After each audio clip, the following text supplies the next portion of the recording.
بل عام ملګری یو بلې مسلې تپوس کوي او دا داسې مسله ده چې د ژوند د هر انسان سره تړلې مسله ده، نارینهو سره زنانو سره، واده کړو سره غیر واده کړو سره، بوډاګانو ځوانانو هر چا سره ده او ډېر اهم مسله ده، د استخارې مسله ده چې استخاره څه ته وایي او د استخارې کولو طریقه څه ده. د استخارې معنا ده د الله نه خیر طلب کول او خیر غوښتل، خدای پاک خیر را ته راپېښ کړي، نو د دې دپاره دا عمل کول دي او گویا کہ اللہ سره یو مشورہ کول دی. جابر رضی اللہ تعالیٰ عنہ فرمائی کہ کان رسول اللہ صلی اللہ علیہ وسلم یعلمنا الاستخارہ فی الامور کلها کما یعلمنا سورة من القرآن. وی نبی علیہ السلام بمنگتا استخارت دا سے خودلا او احتمام سره بیراتا بیانولا لکه منگتا چی سورتونه څنګه ښودلي دي، نو د سورتونو د قرآن په شان باندې به اهتمام سره موږ ته ویل چې تاسو استخاره کوئ. نو استخاره عزتمند او بهترین چیز دی، وړوکي نه وړوکي شي باره کې انسان استخاره کولی شي، خو فرض واجب سنت د دې باره کې به استخارې نه کوي. مثلا سړی استخاره کوي چې د لمونځ وکړم که ونه کړم، دی کې استخاره نشته، واده وکم که ونه کم دا سنت طریقه دا واده دی باره کې استخاره نشته، دا سنت مونږ وروسته کوم که نه کوم استخاره کوم، د دې دپاره استخارې نشته. استخاره د مستحباتو دپاره یا هغه څیز وي چې انسان هغې کې تردد وي چې دا وکم که ونه کم د هغې دپاره. مثلا نکاح وکم دی جینۍ سره که نه، جینۍ وي دی هلک سره نکاح وکم که نه، دا لور دی فلاني له ورکم یا نه، د خور نکاح فلاني سره وکم یا نه، فلاني ځای کې دکان والم یا نه، د دې دپاره استخارې. دا فلاني کاروبار شروع کم که نه، د دې دپاره استخاري. دا تجارت شروع کم که نه، د فلاني سره د پارټنرشپ وکم که نه، دې دپاره ته استخاره کولی شي. او بعض روایتوں کی راضی من شقوت ابن آدم ترک الاستخارہ، وی دا انسان بدبختی دادا چی دا استخارہ نہ کئی، خوش قسمت انسان استخارہ کئی. او دا رنگی اور روایت کی راضی ما خواب من استخارہ وما ندم من استشارہ، وی چکم انسان استخارو کی دا بچرتا چکم دے خپیمان نشی، او کم انسان چې مشورو کی دا بچرته ندامت سره مخامخ نشي. استخاره والا سړی به تاوانی نشي. ما خاب من استخاره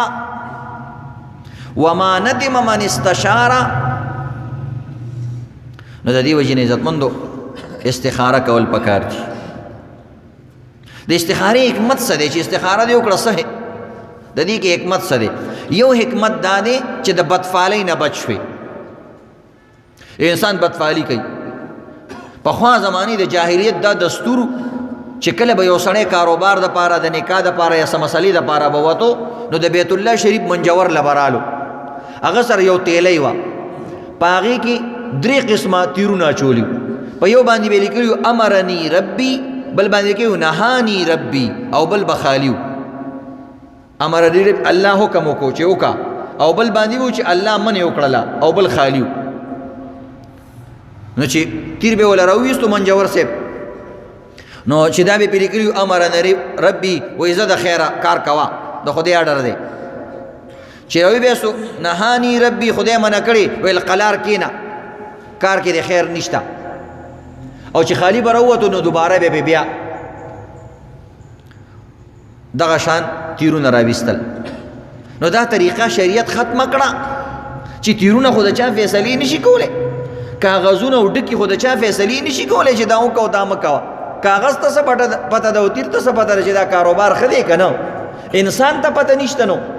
دا آینده زمانی نو د دې وجې نه الله سره مشوره کوي. نو نبی علیہ الصلوۃ والسلام دا طریقه چې کوم دی امت ته وښودله. نو د بدفعلۍ نه د انسان نجات شي. دویم دا دی د انسان فرشتو سره مشابهت راځي. فرشتې د الله د هر خبرې انتظار کوي چې الله څه وایي، خپل دماغ نه استعمالوي. الله د حکم انتظار وي چې الله وی وکا ويفعلون ما يؤمرون بس کوي او لا يعصون الله. د استخاري طریقه سره د استخاري طریقه په خپل باندې سردار دو جهان خپل بیان کړی دا او داغي د پاره عزتمند دا وی 2 رکعات مونږ بو کی. جابر رضی الله تعالی عنہ ته وی 2 رکعات مونږ کا غیر الفریضه دا فرض مونږ نه دی وی نفل مونږ دی 2 رکعات هم ساده 2 رکعات مونږ بو کی دا سیمه شي 2 رکعات استخاری مونږ کوم زړه کې چې دا راشم کافی ده په خپل دی ویلم خیر ده 2 رکعات استخاری مونږ کوم. الله اکبر. خاص صورت پکې نشته چې کوم صورت دې زړه غواړي فقرؤوا ما تيسر من القرآن. الله وی چې کوم قرآن تاسو له خضر یې قوای او کوم درته آسان یې غوای. نو بهرحال عزتمند 2 رکعات مونږ وو کې ساده 2 رکعات نفل. بیا د هغې نه بعد په حدیثو کې عزتمند یو دعا راغلی دغه دعا زده کول پکار دي. که چاله هغه دعا عربي الفاظ نه ورځي نو د هغې ترجمه دی وی ترجمه انتهایی آسانه ده. زه تاسو ته ویم چې پښتو کې به تاسو څه وایي. هغه دعا ده اللهم استخیرک بعلمک واستقدرک بقدرتک واسألک من فضلک العظیم فإنک تقدر ولا أقدر وتعلم ولا أعلم وأنت علام الغيوب. اللهم إن كنت تعلم هذا الأمر خير لي في ديني ومعاشي وعاقبة أمري وعاجلي وآجلي فاقدره لي ويسره لي ثم بارك لي فيه. وإن كنت هذا الأمر شر لي فاصرفه عني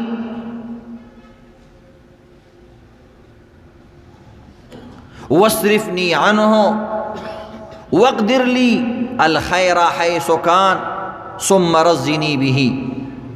وکه چاته دا دعا یاد وي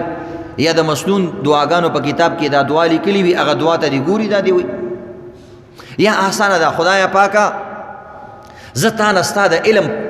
په رڼا کې یو مشوره غواړم. آسانه پښتو کې ویل خدایا پاکه ستا علم ډیر زیات دی زه تا نه ستا د علم په رڼا کې او ستا د علم په وسیله باندې یو خیر غواړم او تا نه یو طاقت غواړم ځکه ستا طاقت ډیر زیات دی ستا علم ډیر زیات دی. ته پوهېږې زه نه پوهېږم ستا طاقت شته زما طاقت نشته. د الله حمد و ثنا به بیان کی ساده خبرې دي. او بیا خدایا پاکه که دا فلانې کار په عربۍ کې ویلی شي هذه تجاره هذا البیع هذا النکاح که نه شي پښتو کې خدایا پاکه دا فلانۍ نکاح دا فلانې تجارت دا فلانې کالج دا فلانې سکول دی کې داخله والم دا فلانې ملک لاړ شم لاړ نه شم خدایا پاکه که دا زما دپاره خیري نو خدایا پاکه زما ته آسان کی او ما ته پکې برکت واچې او که یا الله دا کار زما دپاره نقصانی وي دغه نکاح دا تجارت دا فلانې نو یا الله ته زما حفاظت وکړي او دغه رنګې دا کار زما نه لرې کړي او ما د دې کار نه لرې کړي او دغه رنګې ما له هغه تجارت راکړي چې کوم زما دپاره د سهولت والی او خدای پاکه ما په هغې باندې راضي کړي. نو بهرحال د الله عام حمد و ثنا ویل شي خدای پاکه ته خالق یې ته رازق یې ته مالک یې ته د کائنات خیر او شر نه ته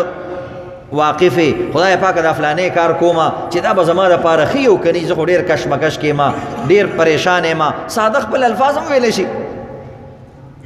خو 2 رکعاته مونځ دې پیله وکړه بس دا ستا استخاره وشوه. بیا به لږ سات له چې کوم دی سوچ وکړي دعا دې وکړله مونځ دې وکړلو لږ سات له به سوچ وکړي چې په زړه کې د کمې خبرې اطمینان رالی د کامیابې استخارې 2 نښې دي. یو دا دی چې کوم طرف ته ستا زړه میلان وکړو او په هغې د زړه اطمینان وکړو چې دا فلانې کار کول پکار دي. مثلا یو دکان دی تا نیولو زیات زړه د اطمینان په دې وکړو چې دا نه دي نیول پکار نو بس مې نیسه.